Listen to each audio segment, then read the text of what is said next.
Bonjour à toutes et à tous. On va où aujourd'hui? Hey! Au pays des fous. Mais t'es qui toi? Ben, je suis toi. Ouais si t'es moi, t'es toi hein. Hey! Fou ça.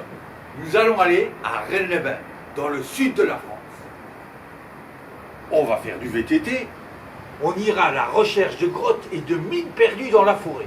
On va rencontrer des gens extraordinaires. Le tout dans une région où, dit-on, il y aurait un fabuleux trésor. Le trésor de la Bessonnière. Oh, c'est un truc de fou ça. Allez, on y va. On y va. C'est complètement fou. Allez, je te fous. On y va.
Fuck off your present life.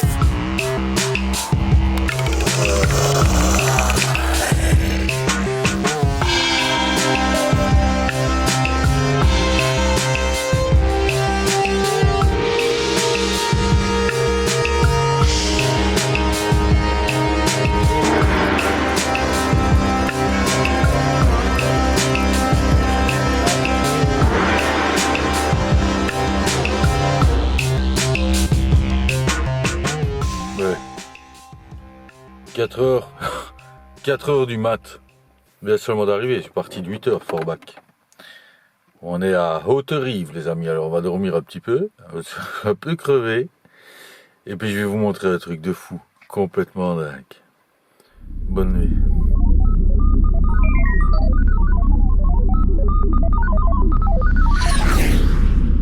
Bon, alors maintenant que le nécessaire du matin a été fait, où va-t-on?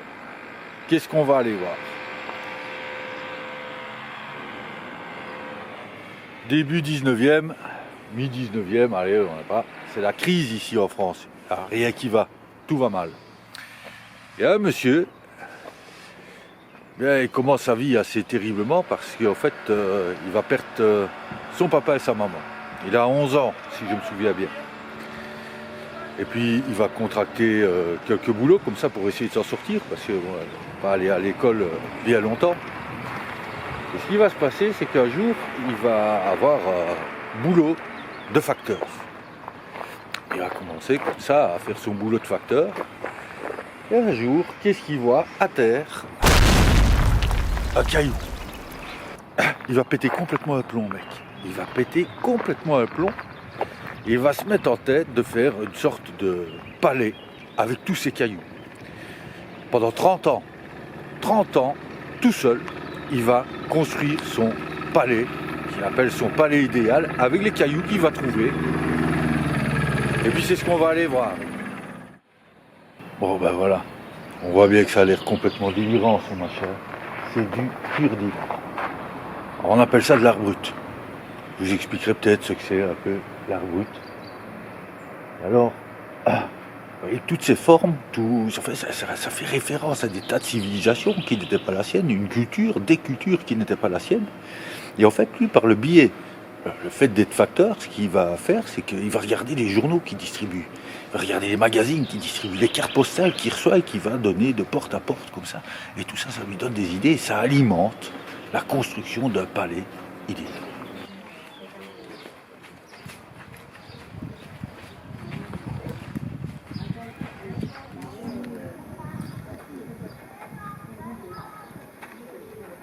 Ici, ce sont des des coquilles d'huîtres. Et en fait, ça c'était son neveu qui lui envoyait par la poste, et son neveu il habitait à Marseille. Il faut dire quand même que, d'une certaine manière, ce palais, il n'a pas coûté un bal au facteur. Alors si, bien sûr, il a dû investir dans la chaux, dans le ciment, dans tout ce qu'il fallait, mais la matière première, c'est la matière première du pays, c'est les pierres.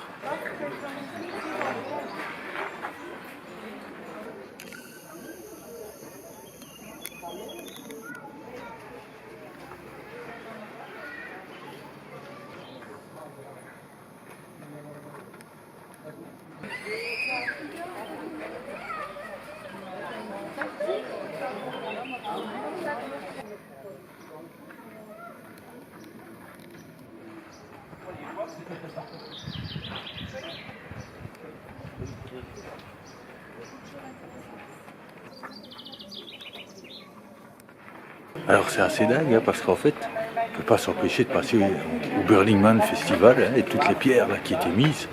Également à Gosaikunda, quand je vous ai montré toutes les pierres qui étaient posées au bord du lac de Gosaikunda.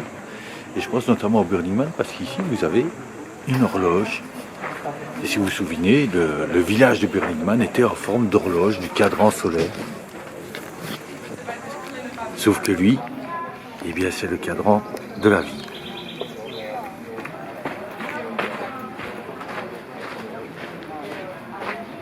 Alors, si vous voulez, ici, pour faire venir les gens, aussi, ils font des concerts.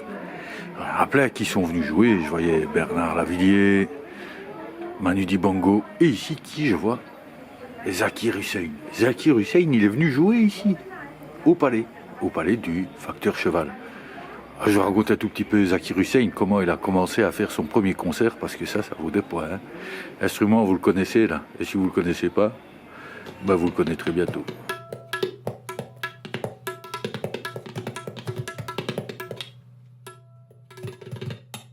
Zakir Hussein est incontestablement un des joueurs de tabla les plus connus au monde. Les tablas sont des percussions indiennes. Elles sont construites de manière similaire aux madles que nous avons pu voir au Népal. Pour faire des tablas, tu as besoin d'un morceau de bois. Tu coupes dans le morceau de bois, tac, tac, tac, tac. Tu prends de la peau et tu la coupes. Après, tu ligatures pour que la peau soit bien tendue. Après, tu prends du riz et tu le mélanges avec de la poudre de fer. Barre de fer. Et tu fais des ronds avec la pâte. Des ronds. Après, tu lisses pour que ça tienne bien. T'as fait un tabla. Pour apprendre les tablas, il faut d'abord intégrer le nom des différentes frappes. À chaque frappe s'applique une syllabe. Na or ta. Tin. C'est une sorte d'onomatopée de la frappe. Thun. Ensuite, on construit ce que l'on appelle des bols. Dha krdhati dhagena. Dhati dha terekit tak terekit. Ces bols peuvent être très longs et le travail de mémorisation très laborieux.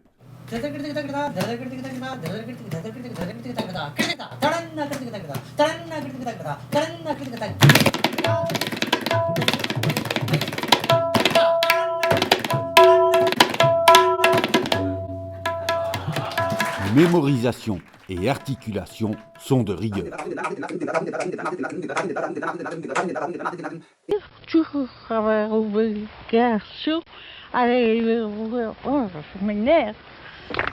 Un matin, Zakir Hussein intercepte une lettre destinée à son papa, lui-même très grand joueur de tabla.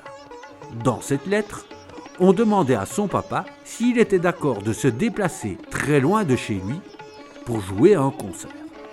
Le papa de Zakir Hussein n'étant pas là, c'est Zakir, son fils, lui-même, qui y répond. Monsieur Hussein, père, n'est pas là, mais si vous voulez, son fils peut venir à sa place. Les organisateurs acceptent sans savoir que le jeune Zakir n'a à peine que 13 ans. Zakir demande à ses camarades de classe de bien vouloir se cotiser pour lui payer son billet de train. Une fois l'argent récolté, Zakir Hussein s'engage pour 2 jours de voyage. Il prend ses tablas et également son cartable, car il voulait réviser ses cours. Une fois sur place, Zakir Hussein joue et bien évidemment, sa prestation est unanimement saluée. Sa carrière est lancée. C'est nul! J'adore! Depuis, il joue avec les plus grands. Non seulement dans la musique classique indienne, la musique populaire indienne, mais également dans les musiques actuelles.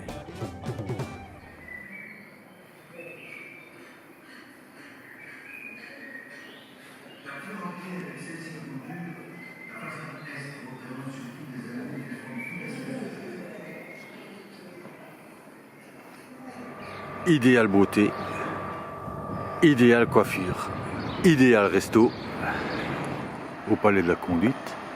Cette folie dont tout le monde s'est bien foutu à l'époque. Là aujourd'hui c'est un peu l'idéal. Alors ça laisse à réfléchir ça.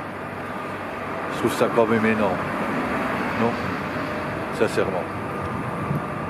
Alors ce qui est assez fou, c'est que au même moment où le facteur cheval il commence à rentrer dans son délire de palais idéal, à quelques centaines de kilomètres, c'est là qu'on va, il y a un abbé qui arrive. Et l'abbé qui arrive, il arrive dans un petit village qui s'appelle Rennes-le-Château.